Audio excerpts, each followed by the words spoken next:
दोस्तों, हमारे भारत में इतना धन दौलत था कि इसे लूटने के लिए देश विदेशों 7 समुद्र पार करके लोग आ जाते थे। हमारे देश को कई बार लूटने का कोशिश करा गया। एक ऐसा भी समय था जब हमारे देश को सोने का चिड़िया के नाम से जाना जाता था और कई बड़े बड़े लोग भारत में व्यापार करने के लिए आते थे और यहाँ से अच्छी खासी कमाई करते थे और अन्य देशों के तुलना में भारत बहुत ही आगे था। कई ऐसे लोग थे जो कि भारत को लूटना चाहते थे, लेकिन अफसोस वाली बात उसका कोशिश पूरा ना हो सका। भारत को दुनिया का सबसे प्राचीन देश माना जाता है। विश्व में सबसे पुरानी संस्कृति भारत की संस्कृति को ही माना जाता है। और क्या आपको पता है सबसे पहले भारत देश को किसने खोजा था? अगर आपको नहीं पता है तो चलिए हम आपको बताते हैं।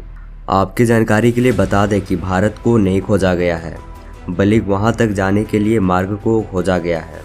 लेकिन दोस्तों, इतिहासकार कहते हैं कि भारत का खोज वास्को डी गामा ने की थी और वह समुद्री मार्ग से भारत आया था।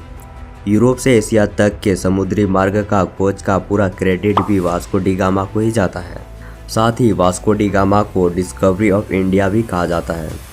वास्को डी गामा ने 20 मई 1458 ईस्वी को भारत का खोज की थी, यानी कि भारत जाने तक का समुद्री मार्ग को खोजा गया था।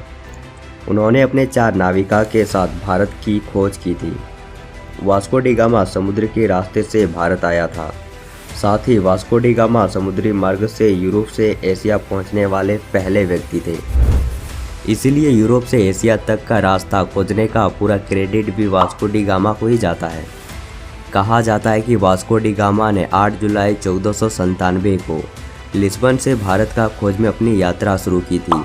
और ऐसा भी कहा जाता है कि वास्को डी गामा ने लगभग 4 जहाज़ों और 170 आदमियों के साथ यूरोप से भारत का खोज में अपनी यात्रा शुरू की थी।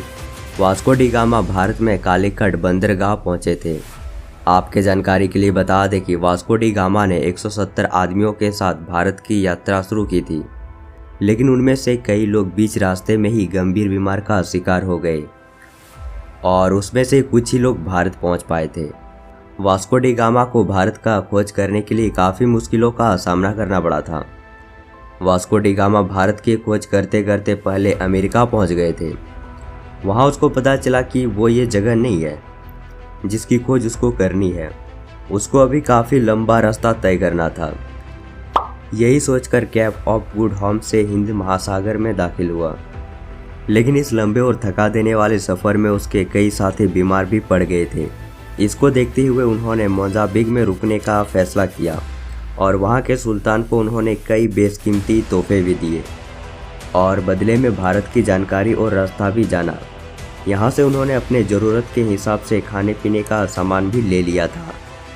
आखिरकार लंबे समय के बाद 20 मई 1498 को वास्को डी गामा ने भारत के कालीकट के धरती को छू ही लिया। ये वही जगह था जिसकी उसको तलाश थी। यहाँ पर हर वो चीज़ थी जिसको यूरोप के लोग खरीदते थे। यहाँ पर वह कालीकट के राजा से मिला और उसको व्यापार के लिए राजी किया। 3 महीने कालीकट बिताने के बाद पुर्तगाल चला गया और इस पूरे सफ़र में उसके साथ केवल 55 नाविक ही वापस जिंदा पहुँच सके। 1499 तक लिस्बन पहुँचने तक भारत की खोज की खबर हर जगह फैल सी गई थी। इसके बाद 1502 में पुर्तगाल का राजा ने वास्को डी गामा के नौसेना के साथ भारत भेजा। इस बार उसका मकसद कालीकट के आसपास के इलाकों पर अपना अधिकार जमाना था। उसने कालीकट पर कई बड़े हमले किए, जिसके बाद राजा को संधि के लिए विवश होना ही पड़ा और ये वास्को डी गामा के लिए सबसे बड़ी जीत साबित हुआ था। इस जीत के बाद 1502 में वापस पुर्तगाल चला गया और 1522 में दोबारा भारत आया। कुछ समय यहाँ रहने के बाद 1524 में उसका तबीयत बिगड़ सी गई थी। वास्को डी गामा ने भारत के कुल 3 यात्रा की थी और उनकी अंतिम यात्रा 1524 में हुई थी। अंत में वो मलेरिया से गंभीर रूप से बीमार पड़ गए थे और 24 दिसंबर 1524 को उसका निधन हो गया था। वास्को डी गामा एक ऐसा नाम है जिसका भारत का खोज करने का श्रेय दिया जाता है। इस खोज के पीछे उसका मकसद पूरा तरह से व्यापारिक करना था। अपनी लंबी यात्रा के दौरान वो पहली बार 20 मई 1498 को भारत के दक्षिण में कालीकट पहुंचा था। उसके लिए ये खोज वास्तव में बहुत बड़ी थी। तो दोस्तों छोटी सी वीडियो आपको कैसी लगी कमेंट करके ज़रूर बताना, और ऐसे ही कंटेंट देखने के लिए आप हमारे क्रसार यूट्यूब चैनल को सब्सक्राइब कर सकते हो। तो मिलते हैं अगले वीडियो पे, तब तक के लिए बाय बाय दोस्तों।